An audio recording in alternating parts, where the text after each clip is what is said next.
На почетокот на следната недела председателот на Собранието ќе ги распише локалните избори во 4 општини во кои не беше исполнет потребниот цензус на гласање да излезат 1/3 од избирачите, дознаваме неофицијално. Се работи за општините Гостивар, Маврово, Ростуше, Врапчиште и центар Жупа, каде ќе се повторува првиот круг од изборите.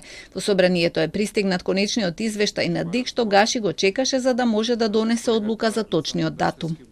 Конечниот извештај за локалните избори од Државната изборна комисија е пристигнат во Собранието. Според тоа, председателот ќе ги распише изборите за 4 општини, како тие би се одржале во законски предвидениот рок. Во меѓувреме се вршеа и консултации со членовите на ДИК околу тоа кој резултат ќе се смета за конечен за да може да почнат да течат роковите. Појаснето е дека тоа се резултатите од вториот круг, а со оглед на тоа дека тие беа објавени на 12 ноември. Од тој датум почнува да тече и рокот од 60 дена за одржување на изборите. Крајниот датум по оваа пресметка е 11 јануари.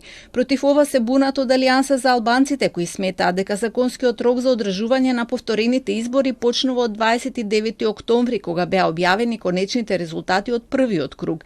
Бараат изборите да се одржат во декември за да можат да гласаат и иселениците кои во текот на празниците ќе бидат во државата.